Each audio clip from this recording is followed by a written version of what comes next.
Now, I know that you've heard me say many times, or you've read or listened on the tapes, that loving yourself is the most powerful thing we can do.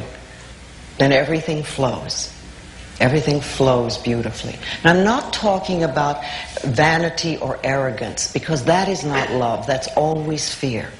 I'm talking about just really respecting and appreciating this incredible, magnificent being that we are. You know, little babies know how to love themselves. You were born in pure love, all of you. There's not one little baby alive that I know of that ever criticizes its body or ever says, my hips are too big. Have you ever heard a baby say that? They're just thrilled and delighted that they have a body. And they rejoice in it. And they love themselves. They love their toes. They love everything about themselves. They absolutely adore, they express their feelings. You know, when a baby is happy, you know it. When a baby is angry, the whole neighborhood knows it. They're never scared to let people know how they feel. They live in the moment. And they're filled with courage. And they're wonderful. And we were all like that. Got to remember that you were filled with courage and you were full of love and you adored yourself when you were very little.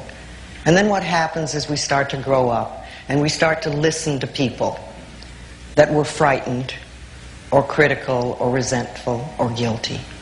And many of us grew up with people like that. You know, if you grew up in a family where there was criticism was the norm, then you're going to grow up to be a critical person. You're going to look at everything in life as with criticism. And you probably criticize yourself and other people. And you won't enjoy life nearly as much as you could.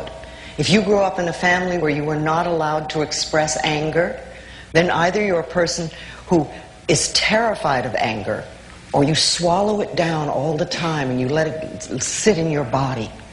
If you were raised in a family where everybody was manipulated by guilt, then you're probably going to do the same thing. You're probably a person who runs around saying, I'm sorry all the time. I'm sorry, I'm sorry. And you can never ask for anything outright because you always want to manipulate somebody. But these are old family patterns. And it's very easy to blame our parents, and it's very easy to blame our childhood or our environment. But the problem with that is that it keeps us stuck. We don't get to be free. We get to stay in our victim thing. And that's no good for anybody. Then we just get to keep having our problems. But remember, you're in charge now. Doesn't matter what your parents said. Doesn't matter what anybody else did. Doesn't matter what you learned. What really matters is what you are choosing to think and say now. Because you're the only person that thinks in your mind. And you choose your thoughts. Now, I can tell you lots and lots of wonderful things. But if you don't choose to listen to them, then they're not going to work at all. So you are always in charge, and you're creating your world and your life. Now, I've known that one of the most powerful affirmations you can use is, I love and approve of myself. I love and approve of myself. And when you first say that, it's amazing what can come up and come to the surface. Lots of times when we begin to say that, all the negative messages come to the surface. And it's marvelous because that gives us an opportunity to know what's been in the way. You see, if you don't hear your negative messages, you don't know what's in your way. So when you start to do an affirmation like, I love and approve of myself, you want to really pay attention to what the negative messages are, because they're the ones that are in the way. And when you find a negative message, if you could write it down, it's wonderful, because you want to think, I found a treasure. This is something that's really in my way and really creating a problem. Remember, we get to choose the way we think, and we can choose to change the way we think. It's always our choice. Now, what I'd like you to do right now is take out those little mirrors that you have. I know everybody has a little mirror.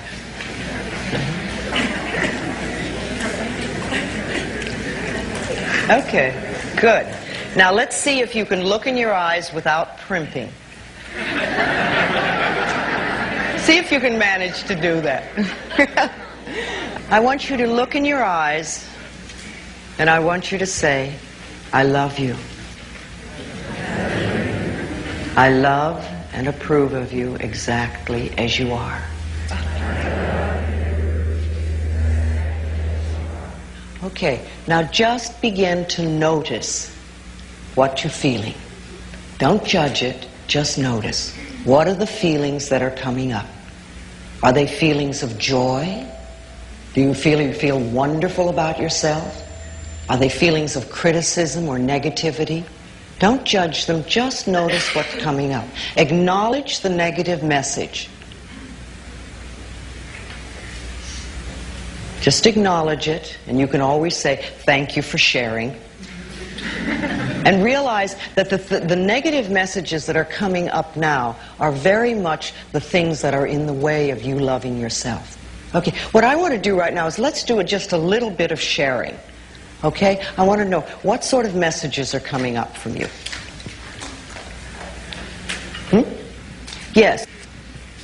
Fear. Who would be upset if you really loved yourself? Me. No. It always goes back farther. Okay. Who would be upset if you really loved yourself? My parents. Your parents. Which one? Both of them? Yeah. Okay. Probably. Mostly my what was mother, the family message? Always judgmental, always... Okay, so you came from a enough. critical, judgmental, resentful family. Right. Okay, fine. So you're a wonderful... Fearful. And fearful. Oh boy, you really got it all. Okay, it just means that you have a little more to work on. You know, I really think that some of us are very young souls, and we come here and it's like going to kindergarten. Life is really very simple. And some of us are much older souls, and we pick tougher tests, and it's more like going to graduate school. But you know, you can do it. It's just that you've chosen perhaps a little more difficult things to overcome. But see, it's my belief that the main thing that we really come here to work on is loving ourselves, in spite of what they say and in spite of what they do. And that's what we really need to do. So, okay, you've got things, you've got judgment, you've got criticism, you've got fear, probably a little guilt in there too. Okay, then I like to always think of that we can go beyond our parents' limitations. You know, they had a limited way of looking at life, and you were a very good little child, so you learned what they taught you.